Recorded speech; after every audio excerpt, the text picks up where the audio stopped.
Hello बच्चों, कैसे हैं आप। आज हम क्लास 8 सब्जेक्ट साइंस चैप्टर 5 जिसका नाम है conservation of plants and animals, यानी कि पौधे एवं जंतुओं का संरक्षण, इसके सभी प्रश्न उत्तर देखते हैं।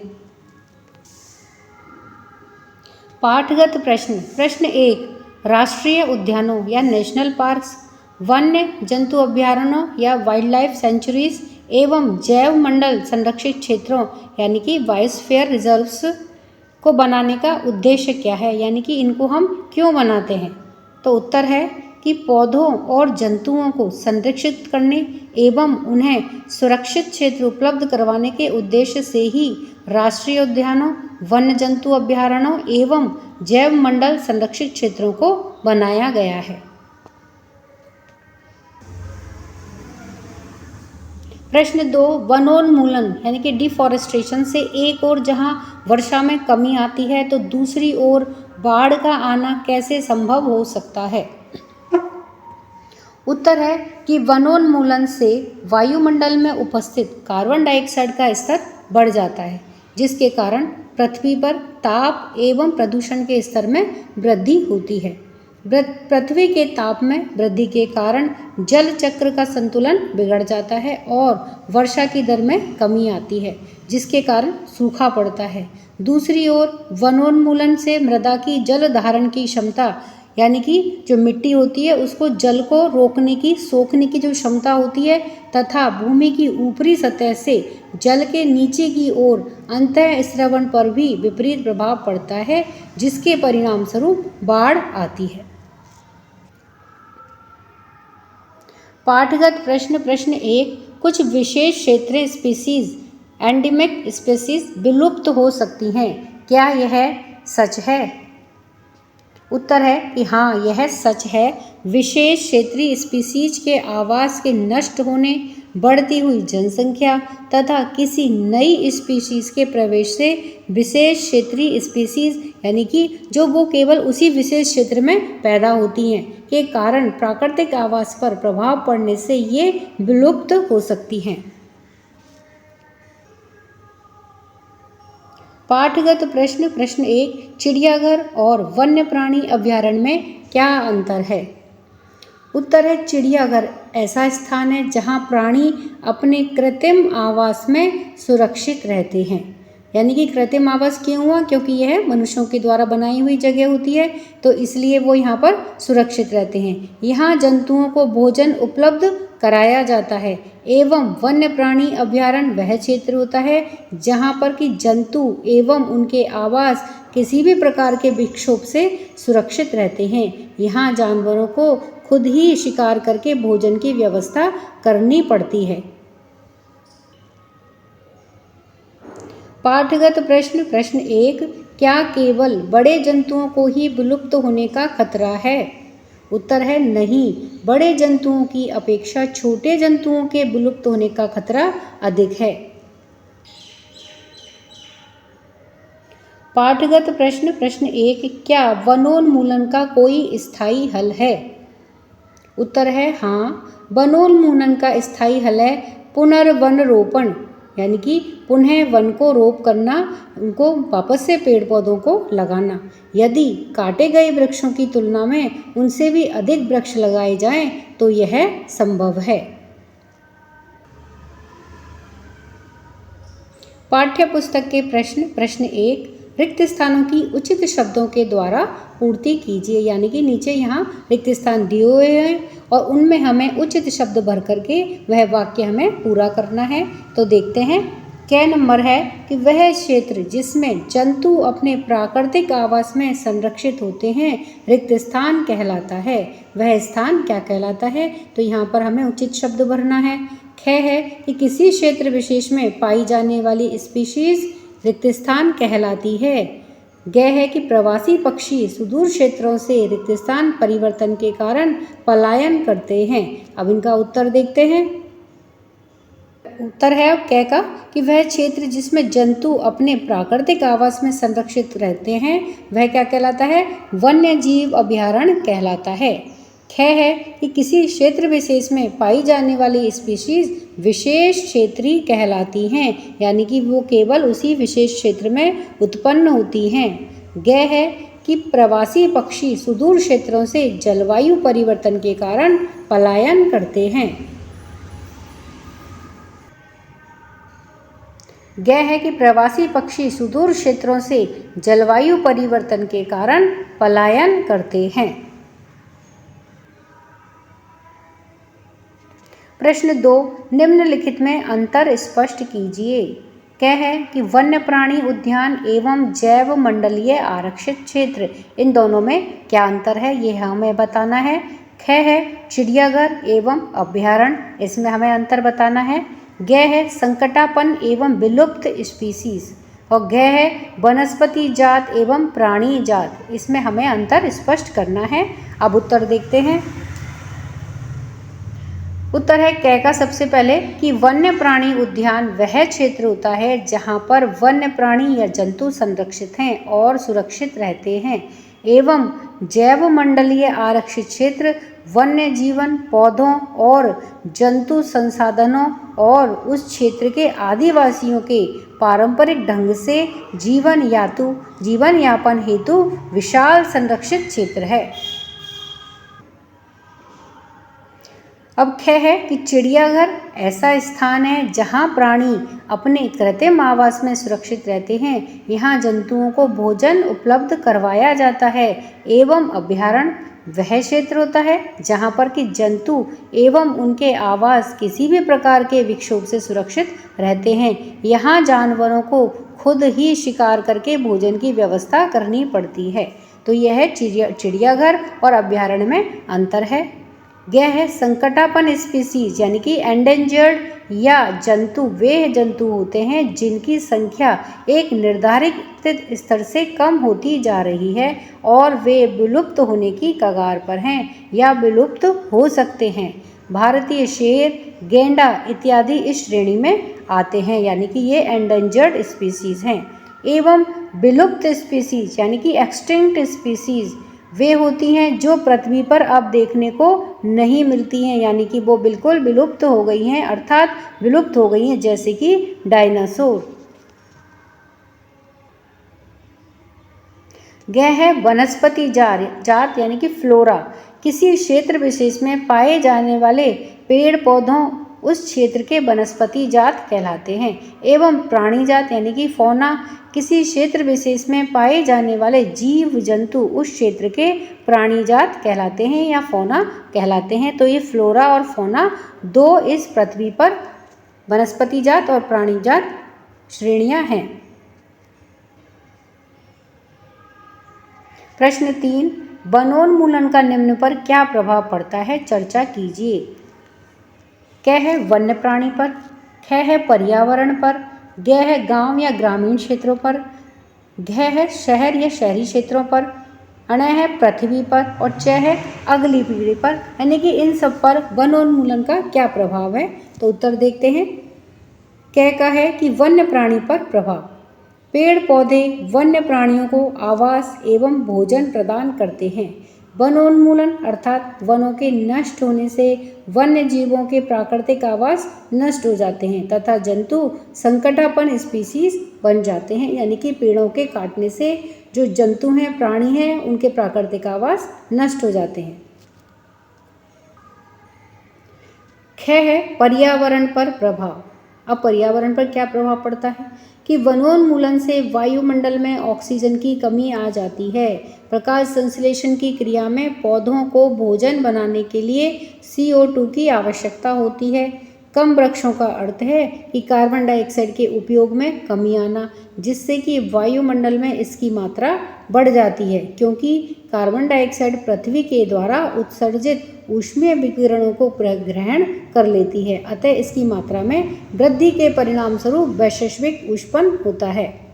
पृथ्वी के ताप में वृद्धि से जल चक्र का संतुलन बिगड़ता है और वर्षा की मात्रा में कमी आती है, जिसके कारण कि सूखा पड़ता है। तो यह पर्यावरण पर प्रभाव है वनोन्मूलन से। यह है गांव या ग्रामीण क्षेत्रों पर वनोन्मूलन का क्या प्रभाव पड़ता है। अधिकतर कृषि ग्रामीण क्षेत्रों में होती है। भूमि पर वृक्षों की कमी होने से मृदा का अपरदन अधिक होता है। मृदा का अपरदन यानी कि मिट्टी का कटाव या मिट्टी का कटना। मृदा की ऊपरी परत के हटने से नीचे की कठोर चट्टानें दिखाई देने लगती है। इससे मृदा में ह्यूमस की कमी हो जाती है तथा इसकी उर्वरता भी अपेक्षाकृत कम होती है। अब शहरी क्षेत्रों पर क्या प्रभाव है वनोन्मूलन का? तो शहरों में उद्योग और वाहन बड़ी मात्रा में चलते हैं। वनोन्मूलन से पर्यावरण प्रदूषित हो जाएगा और शहरों में रहने वाले स्वस्थ नहीं रह पाएंगे। तो इस तरह से शहरी क्षेत्र भी प्रभावित होगा। अब है पृथ्वी पर प्रभाव। पृथ्वी पर वृक्षों की कमी होने से मृदा का अपरदन होता है। इससे मृदा में ह्यूमस की कमी हो जाती है और धीरे धीरे उर्वर भूमि मरुस्थल में परिवर्तित हो जाती है। वनोन्मूलन से मृदा की जल धारण की क्षमता और भूमि की ऊपरी सतह से जल के नीचे की ओर अंतःस्रावण पर भी विपरीत प्रभाव पड़ता है, जिसके परिणाम स्वरूप बाढ़ आ जाती है। मृदा के अन्य गुण जैसे पोषक तत्व, गठन इत्यादि भी वनोन्मूलन के कारण प्रभावित होते हैं। अब है अगली पीढ़ी पर प्रभाव। वनोन्मूलन से दुर्लभ वनस्पति और जंतु की प्रजातियां नष्ट हो जाएंगी, जिससे उन्हें अगली पीढ़ी केवल चित्रों में ही देख पाएगी। अगली पीढ़ी अनेकों संसाधनों की कमी से भी जूझेगी। प्रश्न 4, क्या होगा यदि हम वृक्षों की कटाई करते रहे तो क्या होगा? है कि किसी जंतु का आवास बाधित हो, यानी कि उसकी रहने की जगह को बाधा अगर पहुंचाई तो क्या होगा? है कि मिट्टी की ऊपरी परत अनावरित हो जाए। अब उत्तर देखते हैं का कि यदि हम वृक्षों की कटाई करते रहे तो उस क्षेत्र में वर्षा कम होगी, बाढ़ भी अधिक आएगी और उस क्षेत्र का भूमिगत जल स्तर नीचे चला जाएगा। वायु की आर्द्रता घटेगी, प्रदूषण बढ़ेगा, वन्य प्राणी तथा वन्य पेड़ पौधे खत्म हो जाएंगे, ग्लोबल वार्मिंग बढ़ेगी तथा अंततः जीवन संभव नहीं होगा। है कि किसी जंतु का आवास बाधित होने पर जंतु अपनी सुरक्षा नहीं कर पाएंगे तथा इससे जैव मंडल प्रभावित होगा तथा वह स्पीसीज संकटापन्न प्रजाति में आ जाएगी। है कि मिट्टी की ऊपरी परत अनावृत होने पर नीचे की कठोर चट्टानें दिखाई देने लगेंगी। इससे मृदा में ह्यूमस की कमी हो जाएगी तथा इसकी उर्वरता अपेक्षाकृत कम होगी और धीरे धीरे उर्वर भूमि मरुस्थल में परिवर्तित हो जाएगी। प्रश्न 5, संक्षेप में उत्तर दीजिए। है कि हमें जैव विविधता का संरक्षण क्यों करना चाहिए? है संरक्षित वन भी वन्य जंतुओं के लिए पूर्ण रूप से सुरक्षित नहीं है। क्यों? है कि कुछ आदिवासी वन या जंगलों पर निर्भर करते हैं। कैसे? है वनोन्मूलन के कारक और उनके प्रभाव क्या हैं? है कि रेड डाटा पुस्तक क्या है? और है कि प्रवास से आप क्या समझते हैं? तो इन सभी के हमें संक्षेप में उत्तर देने हैं। तो आइए सबसे पहले हम का उत्तर देखते हैं। उत्तर कि हमें जैव विविधता का संरक्षण क्यों करना चाहिए, यह का प्रश्न है। तो उत्तर है कि जैव विविधता से तात्पर्य है कि किसी क्षेत्र विशेष में पाए जाने वाले सभी पौधों, जंतुओं और सूक्ष्म जीवों की विभिन्न प्रजातियां, ये सब जैव विविधता के अंतर्गत आती हैं और इनका संरक्षण करके हम उस क्षेत्र की जैव विविधता और संस्कृति को बनाए रख सकते हैं। जैव विविधता के कारण ही हमें खाद्य पदार्थ प्राप्त होते हैं तथा जंतुओं के जीवन यापन के अनजान पहलुओं का अध्ययन हम उस क्षेत्र के जंतुओं को सुरक्षित रख करके ही कर सकते हैं। अतः जैव विविधता का संरक्षण अति आवश्यक है। यह हमारे जीवन के लिए एक बहुमूल्य निधि है। है कि संरक्षित वन भी वन्य जंतुओं के लिए पूर्ण रूप से सुरक्षित नहीं है, क्योंकि इनके आसपास के क्षेत्रों में रहने वाले लोग वनों का अतिक्रमण करके उन्हें नष्ट कर देते हैं। है कि यह सत्य है कि कुछ आदिवासी वन पर निर्भर करते हैं। सतपुड़ा राष्ट्रीय उद्यान की चट्टानों में आवास के प्रागैतिहासिक प्रमाण मिले हैं, जिनसे आदि मानव के जीवन यापन के बारे में पता चलता है, यानी कि आदि मानव कैसा जीवन जीता था। चट्टानों पर कुछ कलाकृतियों जैसे लड़ते हुए लोग तथा जानवर का शिकार, नृत्य और वाद्य यंत्रों को बजाते हुए दर्शाया गया है।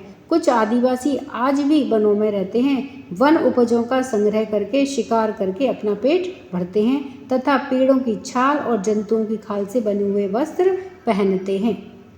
यह है कि वनोन्मूलन के कारक अर्थात वनों के खत्म होने के कारण नंबर 1 कृषि के लिए भूमि प्राप्त करना। भाई क्यों वनों को क्यों खत्म किया जा रहा है, तो उनके क्या कारण हो सकते हैं? तो उसका पहला कारण क्या है कि कृषि के लिए भूमि प्राप्त करना। नंबर 2 है कि घरों एवं कारखानों का निर्माण। नंबर 3 है फर्नीचर बनाने अथवा लकड़ी का ईंधन के रूप में उपयोग करना, इसलिए भी वन नष्ट किए जा रहे हैं। नंबर 4 है पशुओं के अतिचारण के लिए। 5 है प्राकृतिक कारण जैसे कि दावानल यानी कि आग का लग जाना, या नंबर 2 भीषण सूखा, तो इनकी वजह से भी वन नष्ट होते हैं। अब है वनोन्मूलन के प्रभाव या वनोन्मूलन के मुख्य दुष्प्रभाव हैं। नंबर 1 ऑक्सीजन या कार्बन डाइऑक्साइड के अनुपात का असंतुलन। नंबर 2 अधिक बाढ़ें। नंबर 3 भूस्खलन यानी कि जमीन का खिसक जाना। नंबर 4 जलवायु परिवर्तन। नंबर 5 वन में रहने वाले पशु पक्षियों का नष्ट होना या प्रवास करना। नंबर 6 स्थलीय जल में कमी। और नंबर 7 है भूमि की उर्वरता में कमी। ये सभी वनोन्मूलन के मुख्य रूप से दुष्प्रभाव हैं।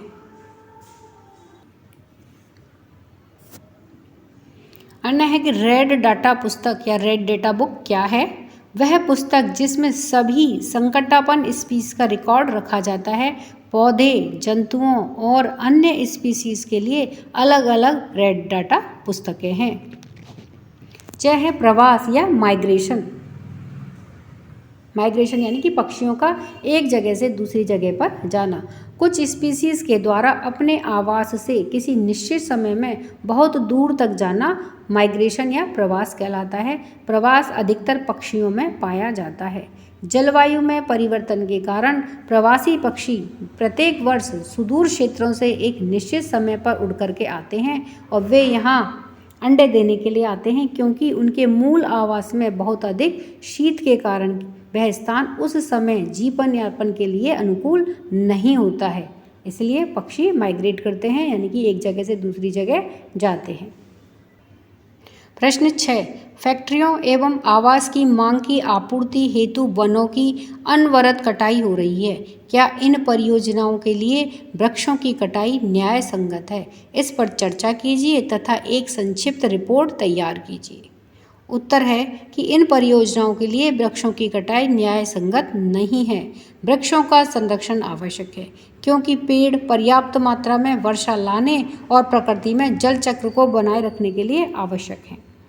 परंतु आज जिस तेजी से जनसंख्या बढ़ रही है उसकी मांग की पूर्ति हेतु फैक्ट्रियां और आवास भी आवश्यक हैं। आवास मनुष्य की आधारभूत आवश्यकता है तथा फैक्ट्रियों से लोगों को सस्ता सामान और रोजगार मिलता है।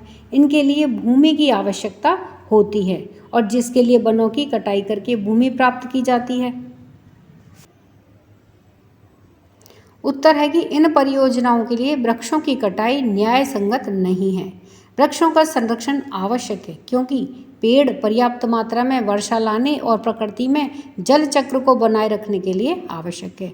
परंतु आज जिस तेजी से जनसंख्या बढ़ रही है उसकी मांग पूर्ति हेतु फैक्ट्रियां और आवास भी आवश्यक है।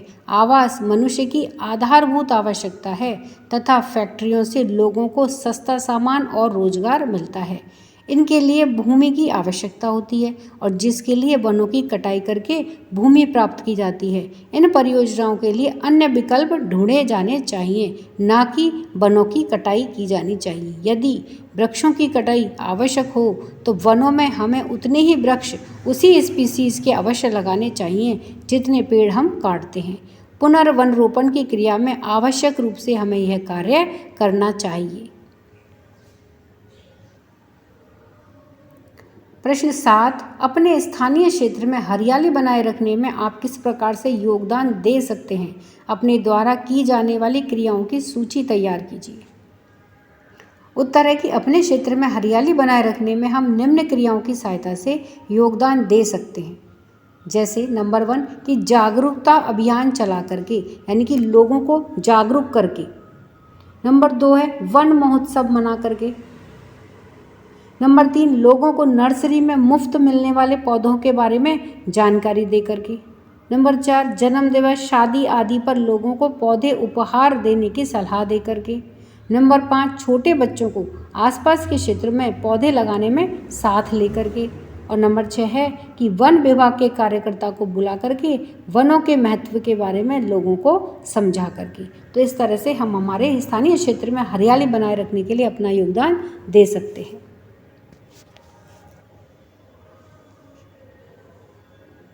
प्रश्न 8 वनोन्मूलन से वर्षा की दर किस प्रकार से कम हुई है, समझाइए।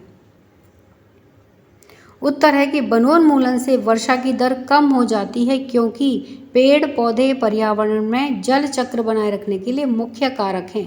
पौधे मृदा से जल का शोषण नहीं करेंगे तो बादल बनने के लिए अपनी पत्तियों का वाष्पन भी नहीं करेंगे।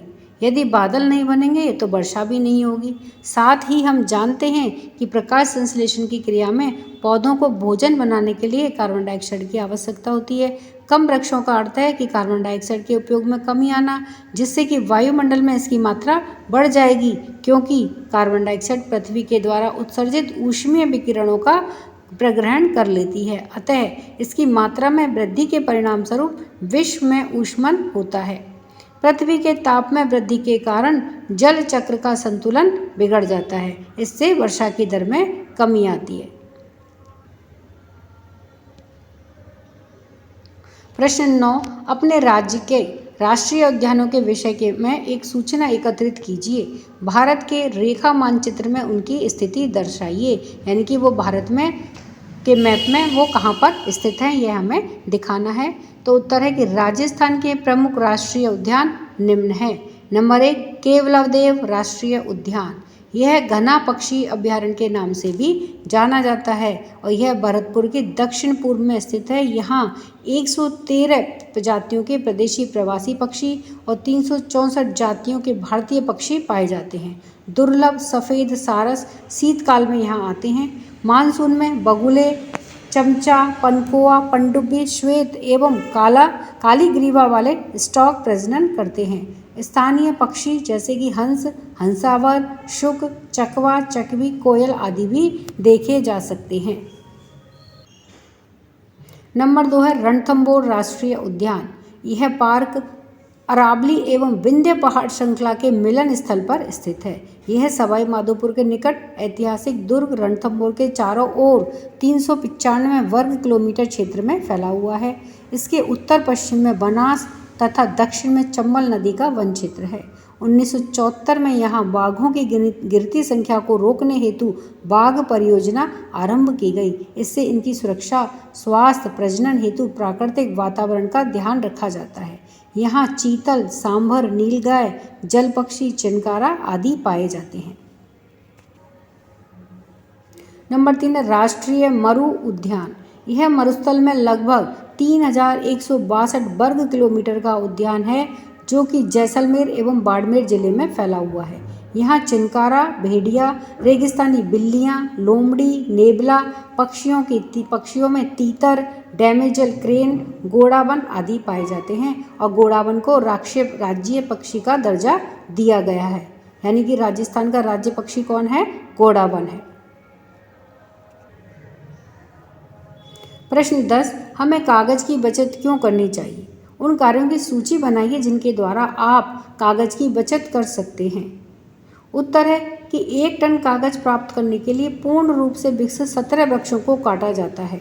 अतः हमें वृक्षों को बचाने के लिए कागज की बचत करनी चाहिए। कागज की बचत करने के लिए हम निम्नलिखित कार्य कर सकते हैं। नंबर 1 कागज का पुनः उपयोग करके। नंबर 2 कागज का पुनः चक्रण करके। नंबर 3 कागज का मितव्ययता से उपयोग करके। और नंबर 4 जन जागरूकता अभियान चला करके हम कागज की बचत कर सकते हैं। प्रश्न 11 दी गई शब्द पहले को पूरा कीजिए। ऊपर से नीचे की ओर है। नंबर 1 पर है विलुप्त स्पीसीज की सूचना वाली पुस्तक, इसको क्या कहते हैं, ये हमें इस पहेली में ऊपर से नीचे भरनी है नंबर 1 में। नंबर 2 है कि पौधों, जंतुओं एवं सूक्ष्म जीवों की किस्में एवं विभिन्नताएं बाईं से दाईं की ओर, नंबर 2 से भरनी है हमें। नंबर 2 पे ऊपर से नीचे में है आएगा पृथ्वी का वह भाग जिसमें सजीव पाए जाते हैं। नंबर 3 विलुप्त हुई स्पीसीज को क्या कहते हैं, यह हमें पहेली में भरना है। और नंबर 4 एक विशिष्ट आवास में पाई जाने वाली स्पीसीज को क्या कहते हैं, यह हमें पहेली में भरना है। देखिए ये वर्ग पहेली दी हुई है, इसमें कुछ कुछ बीच में रिक्त स्थान दिए हुए हैं और ऊपर जो प्रश्न हमसे पूछे थे वह इस वर्ग पहेली में हमें भरने हैं। तो अब इसका उत्तर देखते हैं। अब 1 में ऊपर से लेके नीचे तक में आएगा रेड डाटा पुस्तक, जिसमें सभी जीव जंतुओं के, पौधों के और स्पीसीज के आंकड़े संरक्षित रहते हैं, वह पुस्तक क्या कहलाती है, रेड डाटा पुस्तक। फिर नंबर 2 पे है बाएं से दाएं जैव मंडल, और 2 में ही ऊपर से नीचे में है जैव विविधता। नंबर 3 में बाएं से दाएं में है संकटापन्न, और नंबर 4 पर है बाएं से दाएं विशेष क्षेत्रीय। तो इस तरह से ये इस वर्ग पहेली में ये सभी शब्द आएंगे और ये वर्ग पहेली हमारी पूरी होती है। तो इस तरह से हमने सभी प्रश्न उत्तर देखे। वीडियो पसंद आने पर वीडियो को लाइक करें, शेयर करें। चैनल पर नए हैं तो सब्सक्राइब करना ना भूलें। मिलते हैं नए वीडियो में। इसी के साथ धन्यवाद।